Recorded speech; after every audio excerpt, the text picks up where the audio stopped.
할렐루야. 예, 오늘은요, 기도에도 기본기가 있다라는 제목으로 말씀을 나누고자 합니다. 한번 따라해 보세요. 기도에도 기본기가 있다. 기도에도 기본기가 있다. 여러분, 기본기, 어떤 분야에서나 제일 중요한 거죠. 아무리 강조해도 지나치지 않는 것, 기본기예요. 추신수 선수가 메이저리그에서 아주 성공적인 선수 생활을 하고 있습니다. 야구 천재가 다 모인다고 하는 그 메이저리그에서 단연간 기복도 없이 좋은 성적을 내고 있어요. 그 이유가 뭔가 외국 언론을 잠깐 봤더니 추신수 선수가 여러 해를 거쳐서 꾸준히 좋은 성적을 낼 수 있는 이유 중에 하나가 뭐냐면, 첫 번째로 유연성이 있다는 거예요. 두 번째가 탄탄한 기본기랍니다. 우리나라 축구 선수 손흥민 선수, 정말 축구 잘하는 사람들을 다 모인다고 하는 영국 프리미어 리그에서 정말 괄목할 만한 성적을 내고 있죠. 왜 이렇게 잘하느냐? 이유가 있답니다. 첫 번째가 아주 순발력이 빠르다는 것이고, 두 번째가 탄탄한 기본기랍니다. 테니스를 잘 치는 목사님이 계신데, 그 목사님이 저보고 테니스 치재요. 그래서 안 친다고 그랬어요. 전 탁구만 치면 된다고. 그 테니스가 정말 좋대요.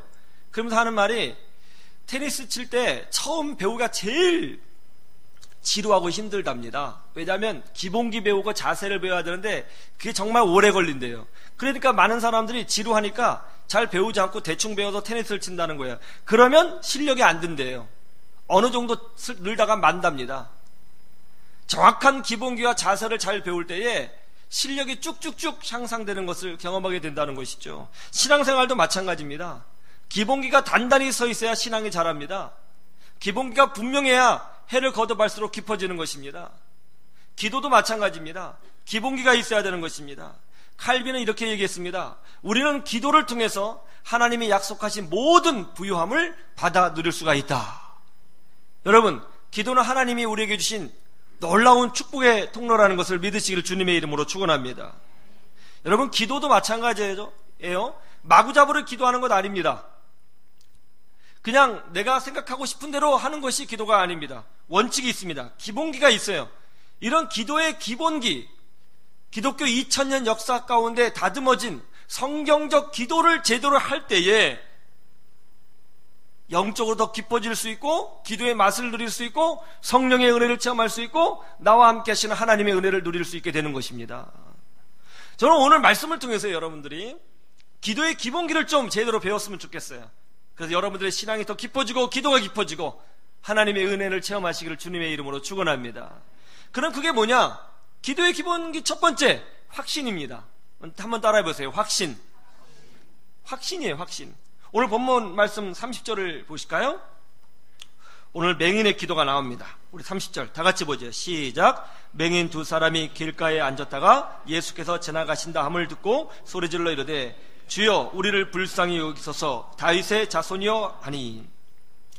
예수님이 지금 예루살렘에 올라가고 계세요. 왜요? 죽으시러 가시는 거예요. 십자가 지시기 위해서 가시는 거예요. 인류의 죄를 대속하기 위해서 가시는 거예요. 근데 올라가시는 그 길목에 여리고라고 하는 작은 도시가 있었어요. 예수님이 그 여리고성을, 그 도시를 지나가시게 되었습니다. 그러자 군중들이 막 몰렸어요. 저분이 예수님 아니야? 저분이 그 유명한 분 아니야? 사람들이 막 몰렸죠.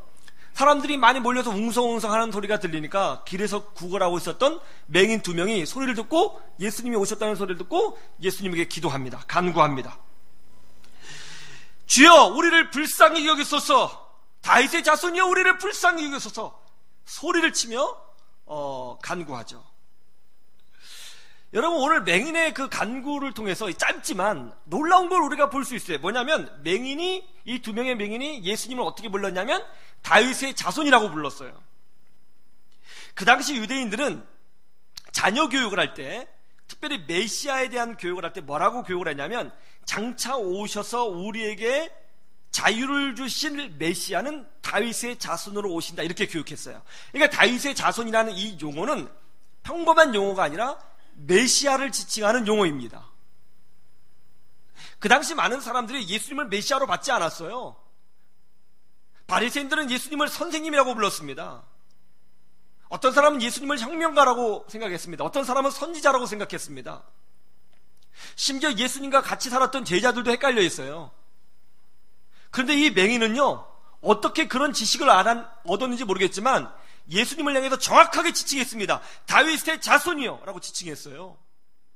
더 충격적인 건 뭐냐면 우리를 불쌍히 여기소서라고 말을 했거든요. 그러니까 자신들의 어떤 처지와 특별히 이 두 눈이 먼 이 상태, 이 장애를 입은 이 상태에 대하여 주님 치료해 주십시오라는 의미를 갖고 있는 거죠.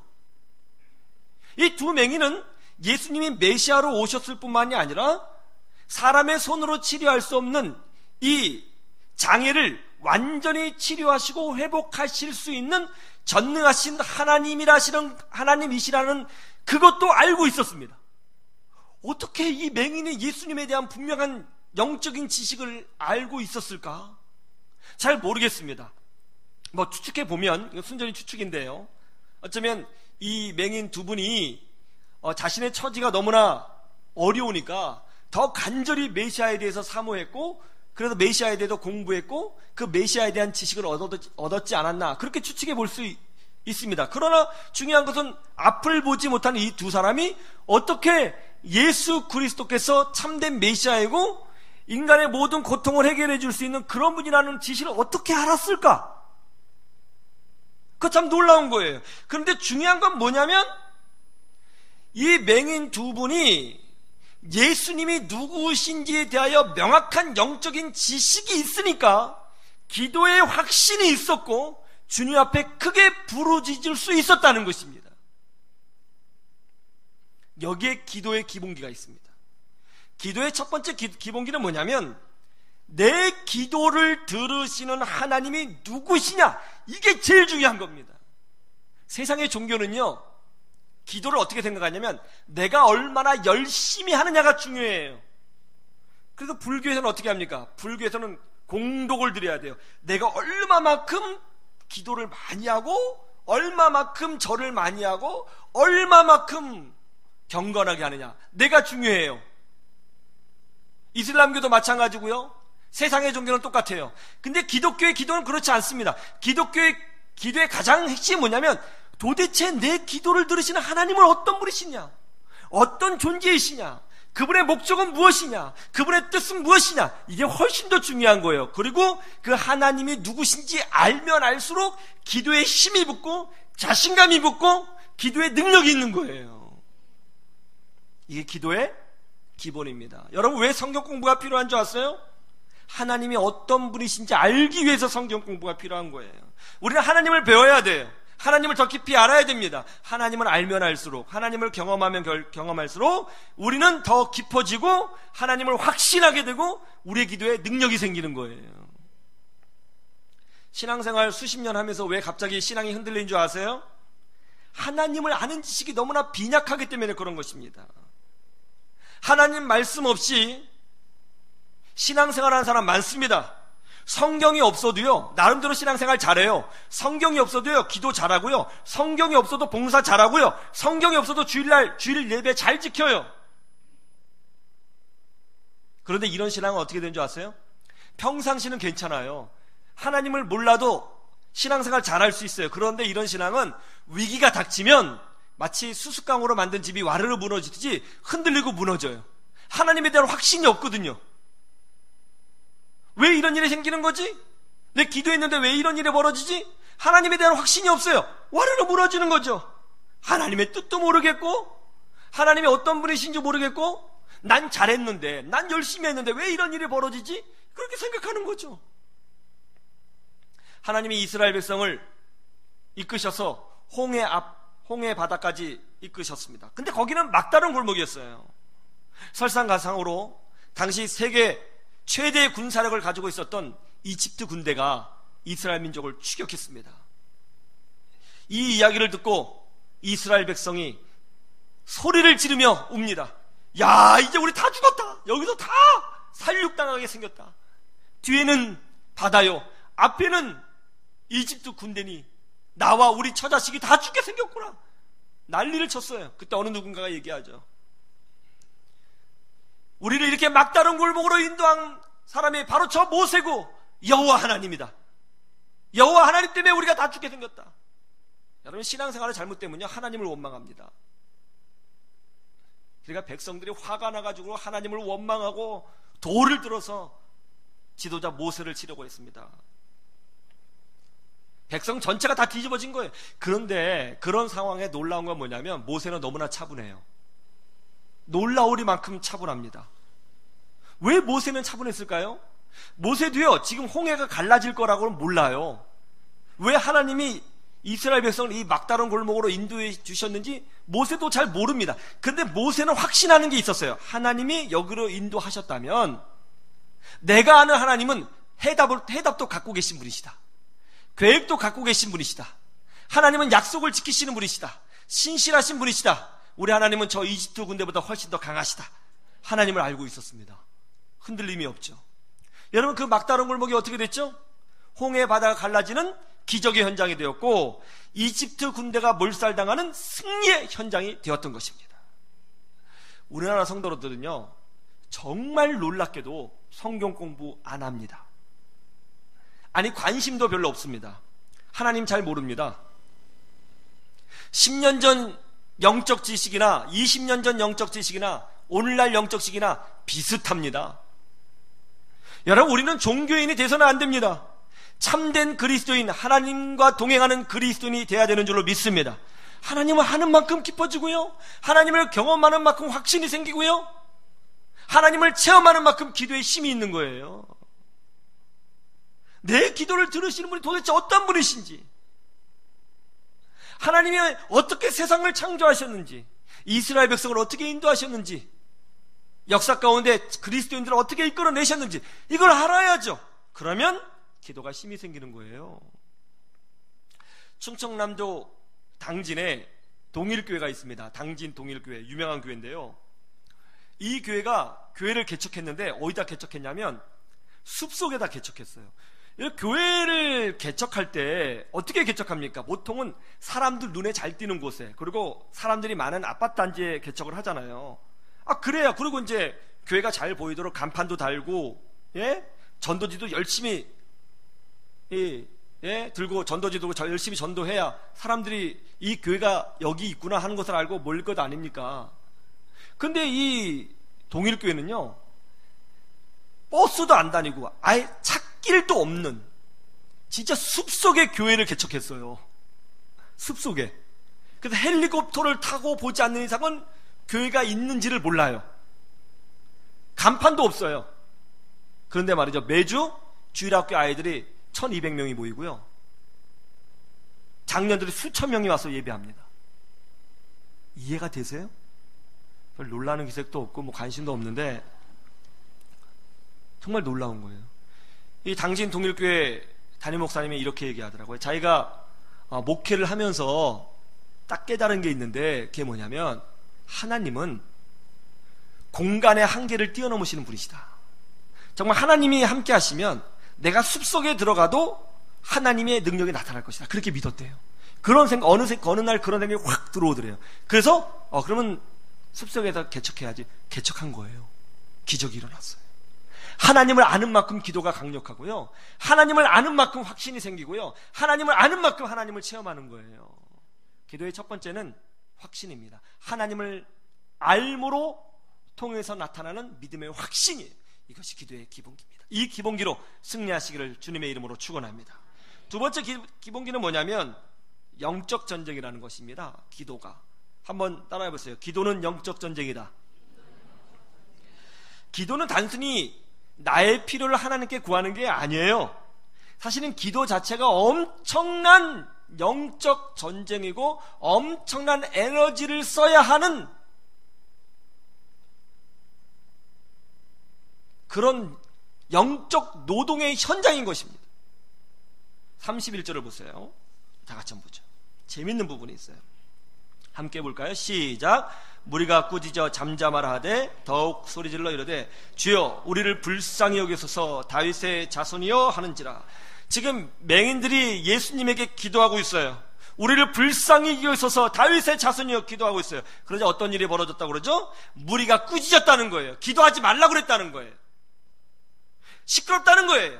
조용히 하라는 거예요. 더 이상 기도하지 말라는 거예요. 이렇게 그들의 기도를 방해하고 막았다는 것입니다. 여러분, 우리가 기도를 시작하면 어떤 일이 벌어지는 줄 아세요? 그 순간부터 마귀는 모든 에너지와 방법과 상황을 동원해서 우리의 기도를 막고 방해한다는 것을 여러분은 알으셔야 되는 것입니다. 그래서 기도는 영적 전쟁입니다. 기도 쉽지 않아요. 기도 1시간 해보세요. 2시간 해보세요. 3시간 해보세요. 쉽지 않습니다. 방해자가 있습니다.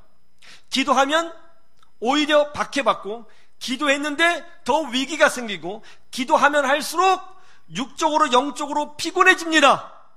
위기를 경험합니다. 여러분, 이러한 아이러니를 아시겠어요? 이거 알고 기도하셔야 되는 거예요. 예수님이 40일 동안 금식기도 하셨죠. 어떤 일이 일어났어요? 마귀가 예수님을 유혹했어요. 아니, 예수님이 어떤 분이에요? 하나님이시잖아요. 전능하신 분이시잖아요. 그분이 기도했는데 마귀가 유혹했어요. 하물며 우리는요. 이거 놀랍지 않습니까? 기도하면 만사형통이라고요? 천만의 만만의 말씀입니다. 기도하면 그때부터 시작입니다. 그때부터 시작되는 겁니다. 복잡해집니다. 전쟁이 일어납니다. 그러면 어떻게 해야 될까요? 오늘 본문 말씀 다시 보세요. 놀라운 영적 지혜를 줍니다. 31절 같이 한번 볼까요? 시작. 무리가 꾸짖어 잠잠하되 더욱 소리질러 이르되 주여 우리를 불쌍히 여기소서 다윗의 자손이여 하는지라. 할렐루야. 어떻게 했다고요? 더욱 소리질렀다고요. 기도를 방해하자 더욱더 간절히 기도했답니다. 기도를 방해하자 더 열정적으로 기도했답니다. 기도 응답이 되지 않자 더 강력한 믿음으로 주님 앞에 가까이 가려고 몸부림쳤답니다. 할렐루야. 이게 기도의 기본기예요. 어떤 목사님이 그러시더라고요. 기도는 언제까지 해야 되느냐? 그 목사님 그랬어요. 응답 받을 때까지. 정답이에요. 응답 받을 때까지. 응답 받을 때까지 하는 거죠. 요한 웨슬레가 감리교를 처음 시작할 때에 탄광촌에서, 시장에서, 광장에서, 거리에서 복음을 전했습니다. 그러자 수많은 사람들이 자신의 죄를 회개하고 하나님께로 돌아왔습니다. 이게 얼마나 기쁜 일이에요. 어떤 일이 벌어진지 아세요? 영국 국교회에서 길거리에서, 탄광촌에서, 광장에서 설교하지 말라고 방해했습니다. 복음을 전했는데 방해를 받았어요. 핍박했습니다. 예배하지 못하도록 방해했습니다. 법적으로 금지했습니다. 열심히 기도하면 만사형통이 될 거라고요? 절대로 그렇지 않습니다. 그런데 그럴 때에 더욱더 소리를 높이고 더욱더 열정적으로 기도하고 더욱더 주님 앞에 가까이 가려고 몸부림치면 그때 악한 세력이 물러가고 주의 능력이 나타나는 것을 경험하게 되는 것이죠. 그렇게 되기를 주님의 이름으로 축원합니다. 세 번째 기본기는 뭐냐? 그 이상을 주시는 하나님을 믿고 기도하는 거예요. 한번 따라해 보세요. 그 이상을 주시는 하나님을 믿으라. 여기에 기도의 능력이 있어요. 32절에 33절을 보세요. 32절 33절 같이 봅니다. 시작. 예수께서 머물러 서서 그들을 불러 이르시되 너희에게 무엇을 하여 주기를 원하느냐? 이르시되 주여 우리 눈 뜨기를 원하나이다. 두 맹인이 예수님을 부르자 사람들이 그들의 기도를 방해했습니다. 시끄러! 조용해! 그러자 그들은 더욱 큰 소리로 주님의 은혜를 구했습니다. 그러자 그제서야 비로소 주님이 가시던 걸음을 멈춰서 몸을 돌리신 후에 그들을 부르셨습니다. 여러분, 우리 하나님은 성도의 간절한 기도에 반응하시는 줄로 믿으시기를 주님의 이름으로 축원합니다. 예수님이 두 맹인에게 물으셨습니다. 내가 무엇을 해주기를 원하느냐? 이 질문은요 굉장히 놀라운 거예요. 예수님을 알고 계세요. 이 두 맹인에게 가장 시급한 문제는 장애의 문제라는 걸 알고 계세요. 그럼에도 질문하셨어요. 왜냐하면 거기 있는 많은 사람들이 혼동하고 있었거든요. 이 맹인이 지금 구걸하는 사람이었거든요. 이 맹인들은 사람들이 지나가면 한 푼 줍시오, 한 푼 줍시오 구걸하는 사람이에요. 예수님이 지나가실 때 우리를 불쌍히 여기서서 다윗의 자손이 했을 때 사람들은 생각하기를 혹시 돈 달라고 그러는 거 아니야? 그렇게 생각할 수 있잖아요. 이 사람들이 어떤 의도를 가지고 있는지 모르잖아요. 그래서 조용해, 시끄러워 그렇게 방해했던 것 같아요. 예수님이 그래서 물으신 것입니다. 너희들은 구걸하는 사람인데 내가 무엇을 해주기를 원하느냐? 돈 줄까? 동전 줄까? 아니면 집 해줄까? 항상 돈은 이렇게 하지 마시고 항상 이렇게 하라고 그랬죠? 예, 크게 놓으셔야 됩니다. 할렐루야. 예, 한번 해보세요. 이렇게 하시는 분도 계시고 이렇게 하시는 분도 계시고 이렇게 하는데, 예. 손가락 끝으로 하시는 분은 전문가입니다. 예. 돈 줄까? 물으신 거죠. 그랬더니 맹인이 뭐라고 말해요? 주여, 그 이상을 원합니다. 그 이상의 주님의 능력을 원합니다. 그 이상의 주님의 사랑을 원합니다. 그 이상의 주님의 자비를 원합니다. 그게 뭐예요? 보기를 원하나이다. 그러자 우리 주님이 내 믿음대로 될지어다 치유하여 주신 것입니다. 하나님은 항상 우리 생각 이상으로 채워주시는 분이에요. 우리 부모도 그렇잖아요. 우리 부모도 연습장 사달라고 그러면 연습장만 사주는 것이 아니라 연필도 사주고 또 공부할 수 있는 책상도 사주는 분 아닙니까? 하나님은 우리를 사랑하시는 아버지가 되십니다. 그 이상을 주시는 분이시죠. 유대인들은 이렇게 생각했어요.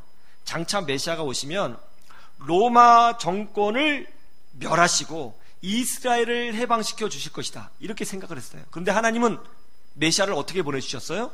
단지 이스라엘을 해방시켜 주시는 메시아로만 보내신 것이 아니라 독생자, 그 외아들을 보내주셔서 인류의 모든 죄를 대신하여 십자가에 죽게 하심으로 이제 예수님을 나의 주로 고백하는 사람들마다 단순한 백성 정도가 아니라 하나님의 자녀가 되는 놀라운 영적인 은혜와 특권을 주시는 것으로 그 이상으로 우리에게 응답해 주신 것입니다.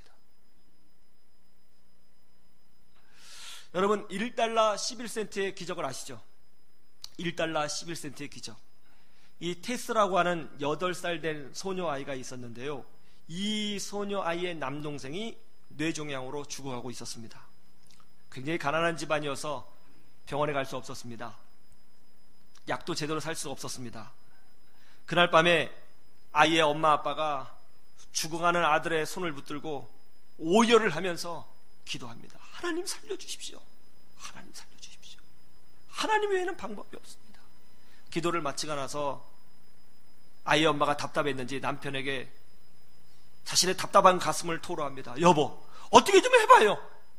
애가 이렇게 힘들어하고 죽고 있잖아요. 어떻게 좀 해봐요.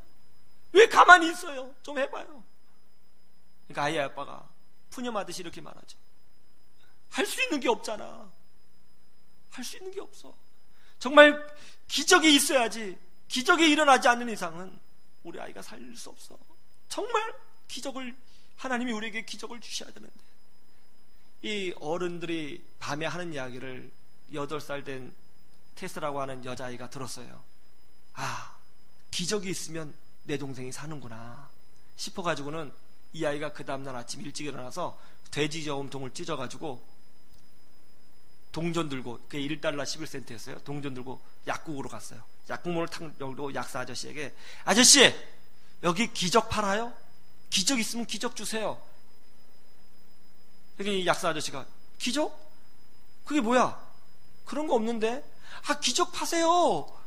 우리 엄마가 그러는데 기적 있으면 내 동생이 치료될 수 있대요. 제가 돈 가져왔고요, 나중에 크면 더 많이 줄 테니까요, 기적 좀 파세요. 기적이 꼭 필요해요. 정말 기적이 있어야 된대요. 막 조르는 거예요. 황당한 일이죠. 그때 놀랍게도요, 그 옆에 그 약국을 잠깐 들렀던 한 신사가 있었는데 그 아이 하는 얘기를 듣고 감동을 받았어요. 그래, 너 기적을 왜 사러 왔니? 제 동생이요, 머리가 아파서 죽는데요. 엄마 아빠가 그러는데 기적이 있으면 살 수 있대요. 그래? 어떻게 아프니? 그러니까 이렇게 아프다고 그래. 그러니까 이 신사가, 그래? 아저씨가 기적이 좀 있는데 아저씨가 기적을 좀 줄 수 있을 것 같아. 니네 집에 한번 가보자. 갔어요. 갔더니 정말 가난한 집안이에요. 근데 이 신사가 누구냐면 그 당시 세계적인 신경 전문가 의사였던 칼톤 암스트롱 박사였습니다. 이건 실화입니다. 잠깐 약국에, 친구가 약국을 경영하고 있어서 약국에 잠깐 들렸다가 그 사건을 목격한 거예요. 그래서 이 의사가 그 죽어가는 테스의 남동생 아이를 데려가서 무상으로 완전히 다 치료해 줬어요. 완쾌됐습니다. 그리고 그 대가로, 그 기적의 대가로 $1 11센트 1,500원을 받아갔어요. 이게 바로 기도의 능력이죠. 그 이상을 주시는 하나님의 은혜. 우리의 영적인 호주머니에 $1 11센트밖에 없을 수 있어요. 우리의 삶에, 우리의 믿음에 1,500원밖에 없을 수 있어요. 그런데 하나님의 응답은 그 이상이 되는 거예요. 이것이 하나님의 능력입니다. 저는 요즘 우리 교회 보면 감사한 게 금요 기도에도 꽉 차서 기도하고, 정말 예배당이 다 차요. 새벽에도 정말 많은 분들이 와서 기도하고 있는데, 간절하게 기도하는 우리 성도들의 모습을 보면서 저는 담임 목사로서 이런 생각을 해요. 하나님, 우리 사랑하는 성도들의 기도에 응답하여 주시옵소서. 더 그렇게 기도합니다. 다 응답받으면 좋겠어요. 질병 다 치유되기를 소망합니다. 가정의 문제가 다 해결되기를 소망합니다. 자녀에게 회복이 있기를 소망합니다. 다 그런 간절함이 있습니다. 여러분, 우리 하나님은 기도를 들으실 뿐만이 아니라 사람의 이성을 뛰어넘는 방법으로 도우시고 역사하시는 살아계신 하나님이 되시는 줄로 믿습니다. 독생자 예수님을 보내주신 그 하나님께서 우리의 간절한 기도에 왜 응답하시지 않겠습니까? 이 믿음으로 기도하십시오. 그래서 그 하나님의 그 따스한 사랑에 전율하시는 복된 그리스도인들로 서시기를 주님의 이름으로 축원합니다. 축원합니다.